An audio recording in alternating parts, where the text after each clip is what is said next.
नमस्कार, आप देख रहे हैं एचएनएन न्यूज और मैं हूं आपके साथ आर्या चतुर्वेदी। खबरों की शुरुआत करने से पहले आपको सुनवाते हैं प्रधानमंत्री नरेंद्र मोदी के मन की बात।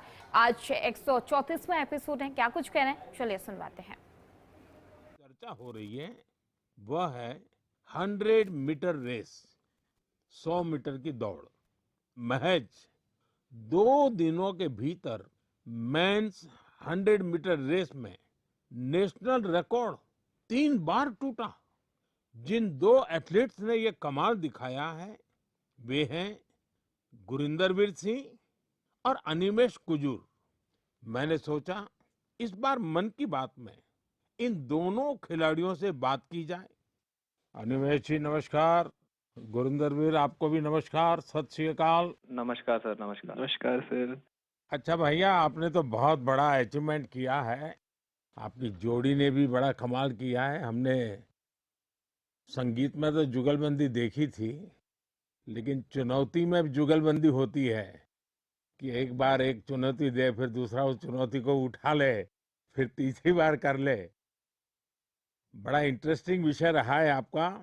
मैं चाहता हूं कि मन की बात के श्रोताओं को पता चले कि आप लोग के विषय में उनको जानकारी हो, आपने जो पराक्रम किया है उसका पता चले। नमस्ते सर, मेरा नाम अनिमेश कुजूर है। मैं 200 मीटर और 4x100 मीटर का नेशनल रिकॉर्ड होल्डर हूँ। एंड मैं छत्तीसगढ़ से बिलोंग करता हूँ सर। एंड अभी मैं उड़ीसा से खेलता हूँ। मैं लास्ट ईयर एशियन मेडल और वर्ल्ड यूनिवर्सिटी गेम्स मेडल लेके आया। एंड मैं एथलेटिक्स 2021 से चालू किया जब मैं स्कूल से पास आउट हुआ। मैं सैनिक स्कूल अंबिकापुर से पास आउट हूँ। एंड मैं पहले फुटबॉल खेला करता था। एंड मेरे पेरेंट्स कोविड के समय मुझे थोड़ी बहुत छूट देते थे कि तू जाके बाहर दौड़ ले या खेल ले। तो जब कोविड खत्म होने लगा तो मेरे फुटबॉल के जो फ्रेंड्स थे उन्होंने मुझे बोला कि स्टेट मीट होने वाला है, जाके तू पार्टिसिपेट कर। एंड मैं पार्टिसिपेट किया। एंड मुझे पता नहीं था कि वहाँ से नेशनल का सिलेक्शन है। एंड मैं वहाँ से नेशनल का सिलेक्ट हुआ। एंड आज मैं इंडिया को रिप्रेजेंट कर रहा हूँ इंटरनेशनली। और गुरिंदरवीर जी का क्या है? नमस्ते सर, मेरा नाम गुरिंदर वीर है और मैं इंडियन नेवी में पैटी ऑफिसर हूँ और मैं इंडिया का सबसे तेज स्प्रिंटर हूँ। अभी मैंने 100 मीटर में 10.09 का नेशनल रिकॉर्ड बनाया है और मैं पहला इंडियन हूँ जो 10.1 के बैरियर के नीचे भागा है। और मैं कोशिश कर रहा हूँ मैं ट्रैक और वर्दी में भी अपने देश की सेवा करूँ। मेरे फादर और मेरे ग्रैंडफादर दोनों स्पोर्ट्स करते थे। तो हमारे इंडिया का कल्चर है, जब भी कोई त्योहार होता है जैसे दिवाली जैसे नया साल, तो हम अपने घर की सफाई करते हैं। तो मैं अपने फादर की ट्रॉफीज और मेडल्स की सफाई करता था, तो मेरे को वो बहुत अच्छा लगता था। मैं बहुत खुश होता था। तो जब मैं कोई ट्रॉफी साफ करता था तो मैं पूछता था अभी ये ट्रॉफी कहाँ जीती, ये मेडल कहाँ जीता, ये फोटो कब किया है। तो फिर मेरे को वो अपनी कहानी सुनाते थे भी मैं यहाँ खेलने गया, मैंने ये नेशनल मेडल जीता, ये मैंने मैंने अपनी टीम को इतना जिताया। तो फिर मैं भी उनको बोलता था भी मैं भी कोई स्पोर्ट्स करनी है। वो रनिंग करने जाते थे मॉर्निंग में, तो मैं उनको बोलने लगा भी मेरे को भी लेके जाया करो आप अपने साथ। तो मेरे को लेके जाने लगे, जो उन्होंने अपनी गेम स्पोर्ट्स में सीखा था तो मेरे को सिखाने लगे। तो मेरा इंटरेस्ट बनने लगा। मैंने यूसेन बोल्ट का वर्ल्ड रिकॉर्ड टूटता हुआ देखा। तो एक स्टोरी है ऐसे फनी, मैं अभी टीवी देख रहा था तो मम्मी ने मेरे लिए टीवी बंद कर दिया, भी अभी बेटा पढ़ने का टाइम हो गया, आप पढ़ो। तो मैं कभी ठीक, आप मेरे को टीवी नहीं देखने देते, एक दिन ऐसा आएगा आप मेरे को टीवी में ढूंढोगे भी, देखो वो गुरिंदर दौड़ रहा है। तो मेरे को भी खुशी होती है जब मेरी माँ मेरे को टीवी पे दौड़ता हुआ देखती है। वाह वाह वाह, बड़ी शानदार बात है भी आपकी तो। हाँ जी, मिडिल क्लास फैमिली है सर। फिर मेरे फादर वो भी वॉलीबॉल खेलते थे। घर की प्रॉब्लम्स की वजह से उन्होंने अपनी स्पोर्ट्स छोड़ दी। उनका जो सपना पूरा करने वाला रह गया, तो उन्होंने मेरे अंदर वो सपना देखा भी मेरा बेटा वो सपना पूरा करेगा। तो मैं उनसे बातें करता था, फिर सुनता था मिल्खा सिंह इतनी मेहनत करते थे। मैं उनको बोलता था मैं भी एक दिन आपका सपना पूरा करूंगा। तो बोलते सपना पूरा ऐसे नहीं होता, उसके लिए बहुत हार्ड वर्क करना पड़ता है, मेहनत करनी पड़ती है। मिल्खा सिंह जी खून की उल्टियां करते थे, धूप में भागते थे, सारा सारा दिन ट्रेनिंग करते थे। तो वो चीजें मेरे को इंस्पायर करती थी। मेरे फादर मेरे को इंस्पायर करते थे भी मैं भागूंगा अपने देश के लिए मेडल लाऊं, जीतूं। और ये भी था भी जब मैंने इवेंट चूज किया 100 मीटर, सभी मेरे को बोलते थे भी 100 मत करो, 100 इंडियंस का इवेंट नहीं है, इंडियंस की बॉडी 100 मीटर के लिए बनी ही नहीं है। तो मैं और मेरे फादर हमेशा बोलते थे भी गुरिंदर, हमने ये चूज किया है, हम इससे पीछे नहीं हटेंगे। जो हमें बोलते हैं भी हम नहीं कर सकते, हम उसको करके दिखाएंगे और तू करके दिखाएगा, मुझे तेरे पे भरोसा है। तो वो भरोसा जब मेरे को मेरे फादर ने मेरे पे किया, तो मैं उस भरोसे को अपनी हिम्मत बना के मैं चला और मैं आज हर इंडियन बोलता भी इंडियन स्प्रिंट कर। देखिए, आप दोनों ने बहुत बड़ा कमाल किया है और सिर्फ 2 दिनों के भीतर आप दोनों ने 3 बार नेशनल रिकॉर्ड तोड़ा है। 100 मीटर रेस में दौड़ना, और जैसा गुरिंदर वीर जी ने कहा कि लोग कहते हैं कि भारत के लोगों का तो बदन इस काम के लिए है ही नहीं, इतना मुश्किल होते हुए भी आपने काम किया। तो ये दोनों से मैं जानना चाहूंगा, और मन की बात के श्रोता भी सुनना चाहेंगे कि कौन सा जज्बा था, क्या जीत थी, क्या सोचा था और कैसे कर रहे थे, ये कितना मुश्किल होता है। जी सर, मैं गुरिंदर, मैं जब स्टार्टिंग में सर बहुत स्ट्रगल था, बहुत बार डाउट भी आया कि मैं सही कर रहा हूँ, मैं सही चूज किया, क्योंकि हर बार आप नहीं जीते, कभी कभी आप सीखते हो। जब मैं हारता था, जब मैं सही परफॉर्मेंस नहीं आती थी, कोई इंजरी आ जाती थी, तो मेरे घर वाले मेरे को सपोर्ट करते थे भी, कोई नहीं, एक दिन बुरा चला गया, एक साल बुरा चला गया तो इससे जिंदगी खराब नहीं होती, सपने देखना नहीं छोड़ते। तो मेरे कोच ने भी मेरे को ये सिखाया, अगर तू नहीं करेगा तो कोई और नहीं कर पाएगा। तो ऐसे जब हमारी कम्युनिटी, हमारे आसपास के लोग हमें उत्साहित करते हैं, तो हमारा कभी वो मोटिवेशन नहीं टूटता। अनिमेश जी। सर मुझे तो सारे लोग बोलते थे कि जब मैं 2021 में चालू किया एथलेटिक्स, तो मुझे बोलते थे कि देख ये नया नया फील्ड है, तू कर पाएगा कि नहीं। तो मैं बोला कि अब मैं इस फील्ड में घुसा हूँ तो करूँगा ही। मेरे पापा भी हमेशा मुझे बोलते थे कि तू इस फील्ड में घुसा है तो कभी पीछे मुड़ के देखना मत, क्योंकि सोचते तो सभी हैं कि ये करना है वो करना है, बट करके बहुत कमी दिखाते हैं। तू बस इस फील्ड में घुसा है तो इस पे अमल रहना, इस पे आगे बढ़ना है। देखो सारी फैसिलिटीज सब चीज़ हम लोग सपोर्ट करेंगे, फैमिली सपोर्ट, फाइनेंशियल सपोर्ट, सब चीज़ हम लोग करेंगे, बस तू मेहनत कर और इंडिया को दिखा कि इंडियंस भी भाग सकते हैं। क्योंकि ये मुझे भी लोग बोलते थे कि इंडियंस की जीन्स ऐसे नहीं है कि वो सब 10 या सब 10-1 के अंदर भाग सकते हैं या कोई स्प्रिंट कर सकता है। बट अभी हम दोनों ने ऐसे प्रूव किया कि इंडियंस भी कर सकते हैं, ऐसा कोई हार्ड नहीं है हमारे लिए, हम भी सब कुछ कर सकते हैं। तो सर ये सारी चीज़ें मुझे बहुत मोटिवेट करती है, एंड जैसे जैसे हम ट्रेनिंग कर रहे हैं हम और टाइमिंग तोड़ रहे हैं अपना, एंड बाकी इंडियंस को भी ये चीज़ दिख रहा है कि इंडियंस भी कर सकते हैं, एंड हम और करेंगे सर अभी। एंड अभी हम दोनों का सिलेक्शन कॉमनवेल्थ गेम्स के लिए भी हुआ है, तो वहाँ अपकमिंग कंपटीशन में हम और अच्छा परफॉर्म करेंगे। अच्छा, देखिए, मेरे मन में भी एक कुतूहल है और लोगों को भी होगा। मैंने सुना है कि आप दोनों अच्छे दोस्त भी हैं। आप दोनों ने कुछ ठान रखा था क्या कि तुमने मेरा रिकॉर्ड तोड़ा तो मैं तेरा रिकॉर्ड तोड़ दूंगा? पहले अनिमेश बता दे। सर जी पहले रिकॉर्ड 10.18 का था जो कि मेरा ही था, एंड देन उसको गुरिंदर भैया ने सेमीफाइनल में तोड़ दिया 10.17 करके, एंड मैंने फिर से उसको सेमीफाइनल 2 में 10.15 करके तोड़ दिया। तो उस समय जब मेरा सेमीफाइनल हुआ तो हम दोनों ही खुश थे कि हाँ चलो ठीक है, तो आज रिकॉर्ड टूटा एंड चलो हम दोनों ने तोड़ा ऐसा। क्योंकि उस समय कंपटीशन में राइवलरी रहती है, बट हम दोनों ठान के रखे थे पहले से ही कि उससे पहले हम लोग सऊदी अरेबिया भी गए थे कंपटीशन करने के लिए। तो वहाँ भी हम दोनों रूममेट थे, तो हम दोनों वहाँ भी ऐसा बात करते थे कि इंडिया के स्प्रिंटिंग को आगे लेके जाना है, एंड हमारे ही हाथों में है वो चीज़, हम जो करेंगे वही बाकियों को मोटिवेट करेगा। गुरिंदर वीर क्या कहना चाहेंगे? हम दोनों ने डिसाइड किया था भी हम दोनों अच्छा भागेंगे, तो कभी भी सर एक दूसरे को जरूरत होती है तो एक दूसरे के साथ खड़े होते हैं। जैसे अभी रिकॉर्ड करने से पहले जब मैंने रिकॉर्ड किया, फिर अनिमेश ने किया, तो जब हम वार्म अप कर रहे थे तो मैं अनिमेश को बता रहा था, भी अनिमेश वो ब्लॉक सही है, उस पे जाके बैठ, वहां पे स्ट्राइड कर ले, हम वार्म अप यहाँ पे करेंगे, यहाँ पे वार्म अप सही होगा। तो एक दूसरे की हेल्प करते हैं, एक दूसरे की हेल्प करते हैं जब, तो दूसरा भी इम्प्रूव करता है, हम भी इम्प्रूव करते हैं। तो दोस्ती भी चाहिए सर, बट जब हम ग्राउंड के बाहर हैं, कंपटीशन के बाहर हैं, तो हम दोस्त हैं, बट जब हम ग्राउंड में चले जाते हैं तो एक दूसरे के कॉम्पिटिटर हो जाते हैं। तो ये होता भी, मैं इससे फास्ट भागूंगा, मैं इससे फास्ट भागूंगा। देखिए, आप लोगों ने जो स्पर्धा की है ना, वो देश का मान बढ़ाने के लिए की है, देश को भविष्य में इस जगह पे पहुंचाने के लिए की है और एक पॉजिटिव स्पिरिट से की है।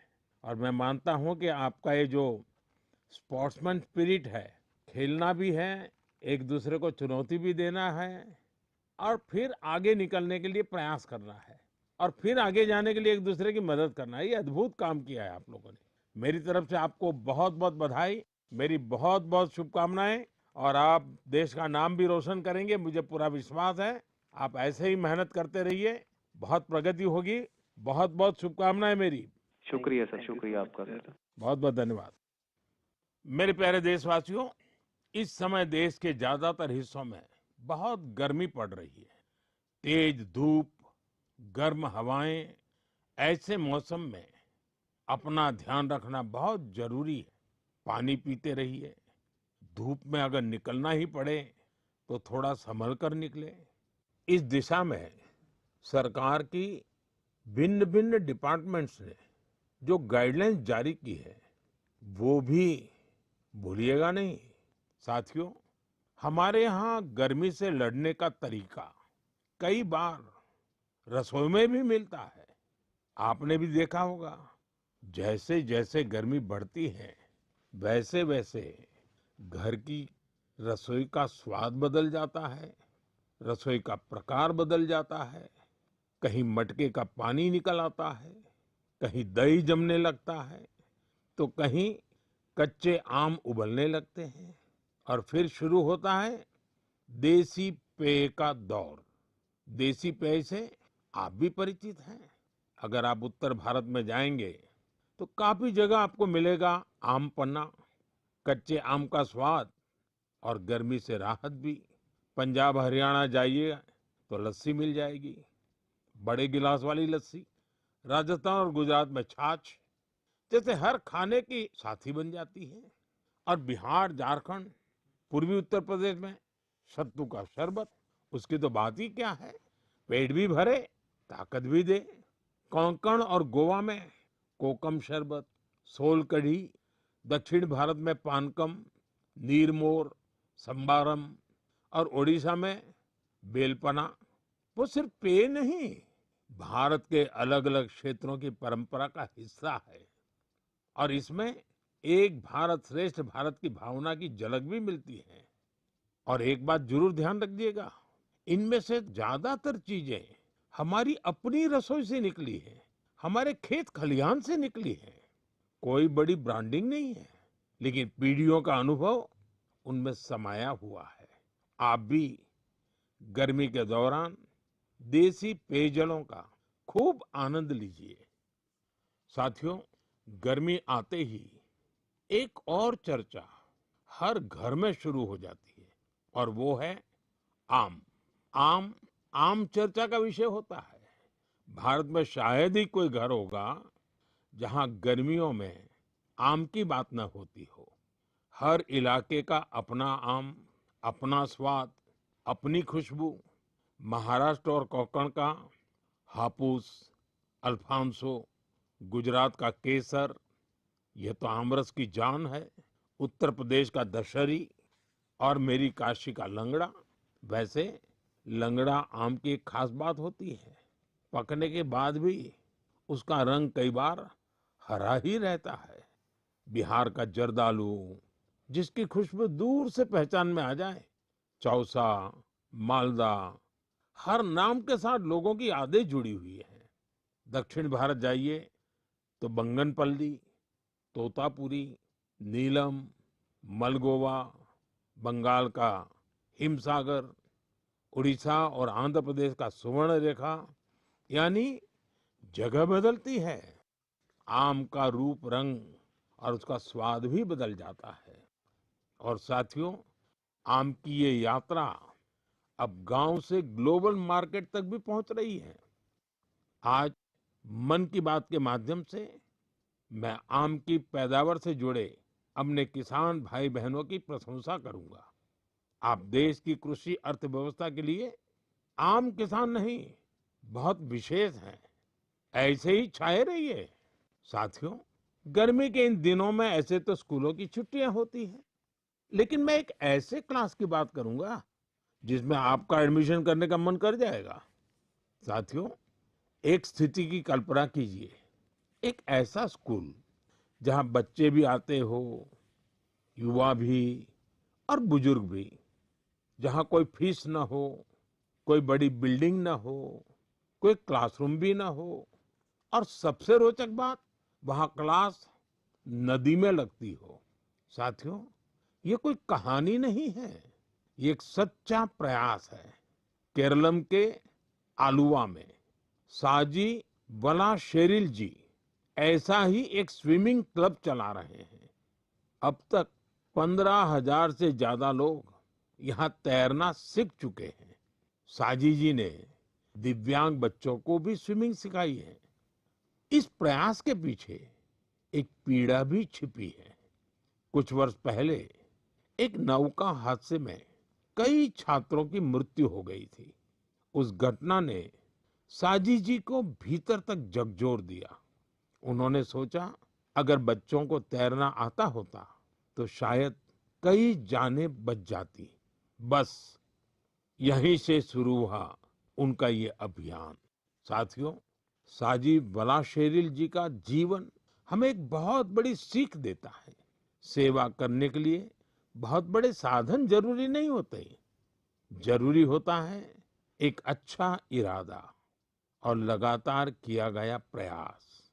इन्हीं के दम पर हजारों लोगों के जीवन में बदलाव लाया जा सकता है। मेरे प्यारे देशवासियों, बीते दिनों मुझे यूरोप के नीदरलैंड जाने का अवसर मिला। वहां मैं कई मीटिंग में शामिल हुआ। इसी दौरान एक ऐसा क्षण आया जिसने हर भारतीय को गर्व से भर दिया। नीदरलैंड्स में आयोजित एक विशेष समारोह में चोला काल की प्राचीन ताम्र पट्टिकाएं भारत को वापस सौंपी गई। उस कार्यक्रम में नीदरलैंड्स के प्रधानमंत्री भी मौजूद थे। इन ताम्र पट्टिकाओं को लेकर मुझे देश विदेश से लगातार संदेश मिल रहे हैं। लोग खुशी जता रहे हैं, गर्व व्यक्त कर रहे हैं। दुनिया भर के तमिल समुदाय में भी इसे लेकर विशेष उत्साह है। साथियों, इन ताम्र पट्टिकाओं को लेकर लोगों में काफी जिज्ञासा भी है। इसलिए आज मैं इससे जुड़ी कुछ बातें आपसे साझा करना चाहता हूं। इनमें 21 बड़ी और 3 छोटी ताम्र पट्टिकाएं हैं। ये मुख्य रूप से राजा राजेंद्र चोला प्रथम द्वारा अपने पिता राजा राजा चोला के एक वचन को पूरा करने से जुड़ी है। इनमें आनाई मंगलम गांव को एक बौद्ध विहार को दान देने का उल्लेख है। इन ताम्र पट्टिकाओं में चोला वंश की उपलब्धियों का भी वर्णन मिलता है। इनसे पता चलता है कि चोला साम्राज्य की समुद्री शक्ति कितनी मजबूत थी। दक्षिण पूर्व एशिया के देशों के साथ उनके संबंधों की जानकारी भी इनमें मिलती है। चोला साम्राज्य के समृद्ध इतिहास और संस्कृति पर हम सभी को बहुत गर्व है। साथियों, हमारी सरकार भारत की ऐसी अमूल्य धरोहरों के संरक्षण के लिए लगातार प्रयास कर रही है। इसी क्रम में ज्ञान भारतम अभियान के तहत छत्तीसगढ़ के मल्हार में भी एक महत्वपूर्ण खोज हुई है। यहाँ 3 दुर्लभ ताम्र पट्टिकाएं मिली हैं। ये पांडुवंशी राजवंश के महर्षि बालार्जुन के शासनकाल से जुड़ी मानी जा रही है। विशेषज्ञ मानते हैं कि इंस्क्रिप्शंस 6ठी 7वीं सदी के हैं, यानी 1400-1500 साल पुराने। ये ताम्र पट्टिकाएं प्राचीन ब्राह्मी लिपि और पाली भाषा में लिखी गई है। इनसे उस समय की शासन व्यवस्था, धर्म और संस्कृति के बारे में महत्वपूर्ण जानकारी मिलती है। साथियों, हम भारतीयों में खगोल विज्ञान यानी एस्ट्रोनॉमी को लेकर हमेशा विशेष आकर्षण रहा है। हमारे देश में आज भी सदियों पुरानी ऑब्जर्वेटरीज मौजूद है। यहाँ अद्भुत मैथमेटिकल डिस्कवरीज हुई है। नेविगेशन हो, पंचांग हो या हमारे पर्व त्योहार, इन सब का संबंध आकाश और तारों से रहा है।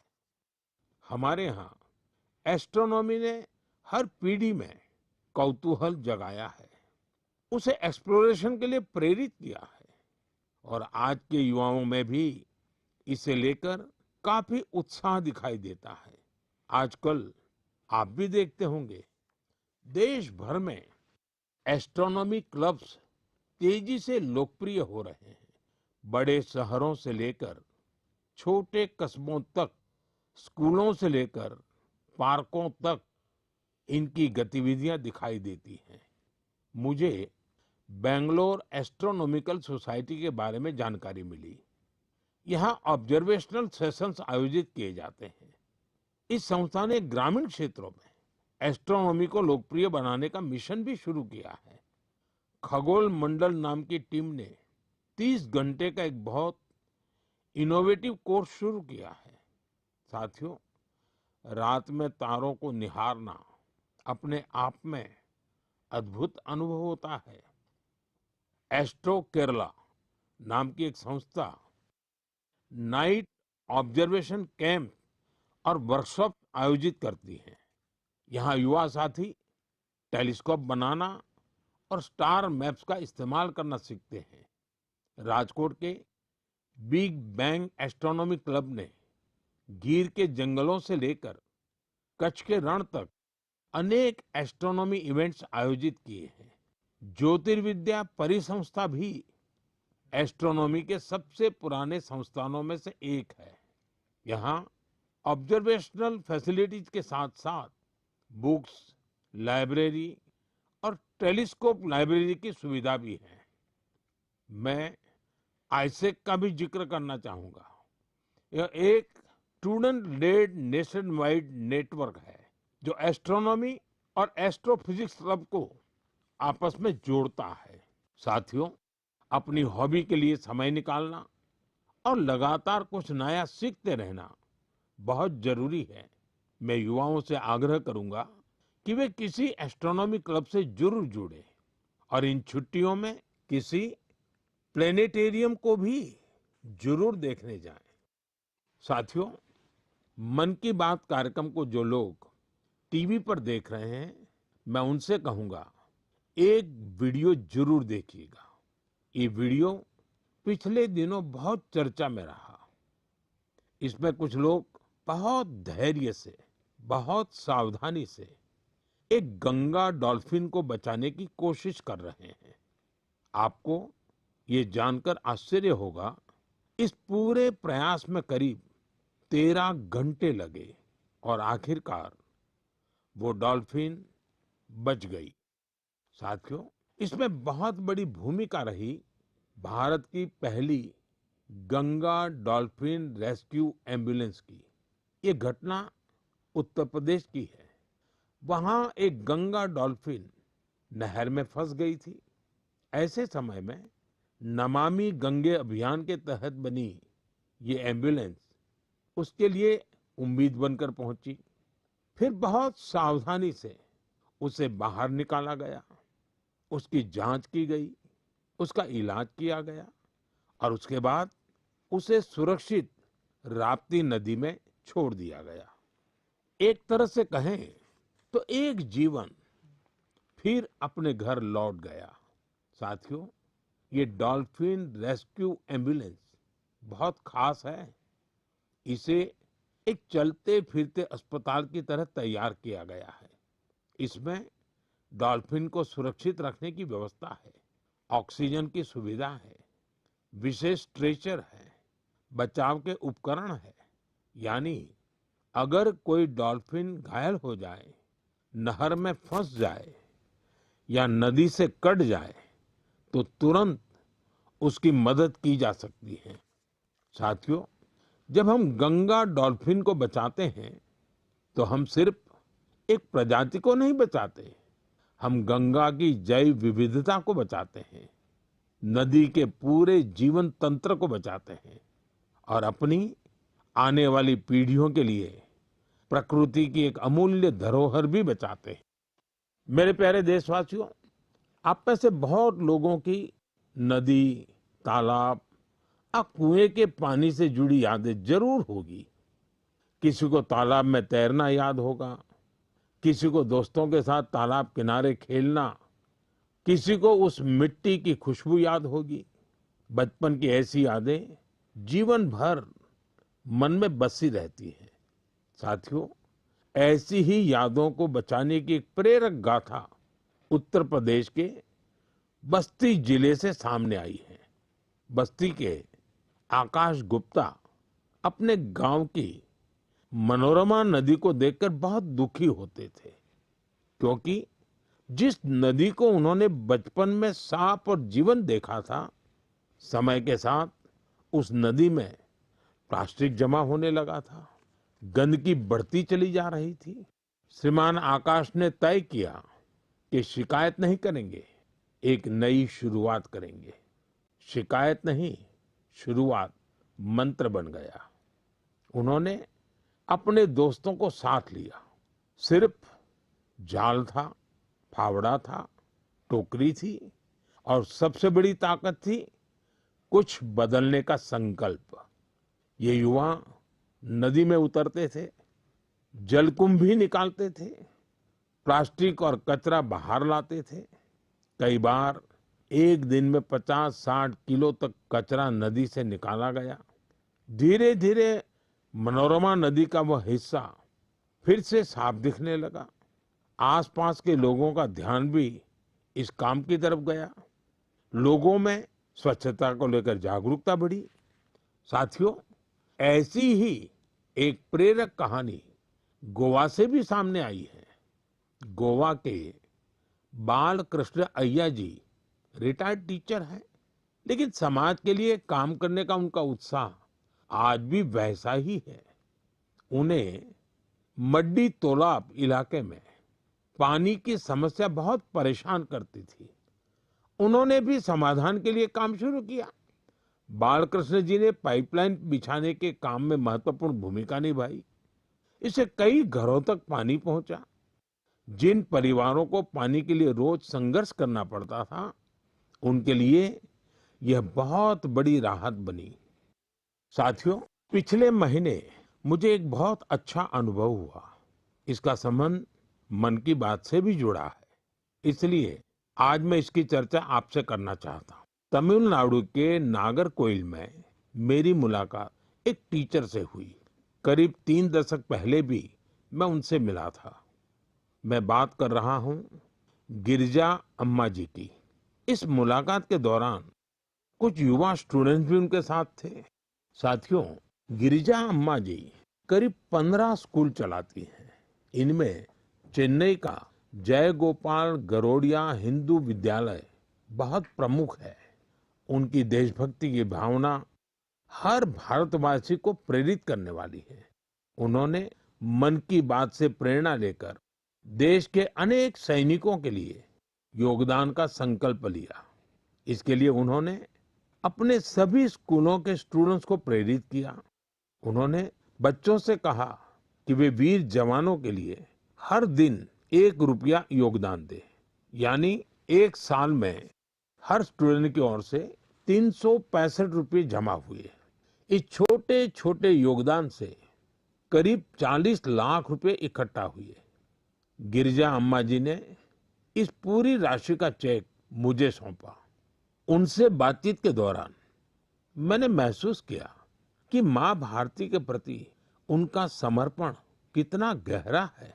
पिछले वर्ष ही चेन्नई के पहले हिंदू विद्यालय ने अपने 50 वर्ष पूरे किए हैं। देश की शिक्षा और सांस्कृतिक गौरव को आगे बढ़ाने में स्कूल नेटवर्क की भूमिका बहुत प्रशंसनीय है। मैं इससे जुड़े सभी लोगों को बहुत बहुत बधाई देता हूं और उन स्टूडेंट्स की भी विशेष सराहना करता हूं जिन्होंने अपने वीर सैनिकों के लिए योगदान दिया। साथियों, भारत के हर गांव में, हर शहर में कुछ न कुछ ऐसा हो रहा है जो हमें प्रेरणा देता है। कई बार इन प्रयासों की ज्यादा चर्चा नहीं होती, लेकिन जब हम इन्हें जानते हैं तो ये विश्वास और मजबूत होता है कि देश अपने लोगों की शक्ति से आगे बढ़ रहा है। मेरा आपसे आग्रह है, अपने आसपास के ऐसे प्रयासों को जरूर देखिए। जो लोग समाज के लिए अच्छा काम कर रहे हैं, उन्हें पहचानिए, उनकी सराहना कीजिए, उनसे सीखिए और हो सके तो खुद भी किसी अच्छे काम से जुड़िए। तो अभी आपने प्रधानमंत्री नरेंद्र मोदी के मन की बात सुनी, जिसमें उन्होंने तमाम उन कहानियों का जिक्र किया है जिससे हमें प्रेरणा मिलती है। फिलहाल अभी के लिए इतना ही। खबरों का सिलसिला आगे भी जारी रहेगा। देखते रहिए चैनल न्यूज़।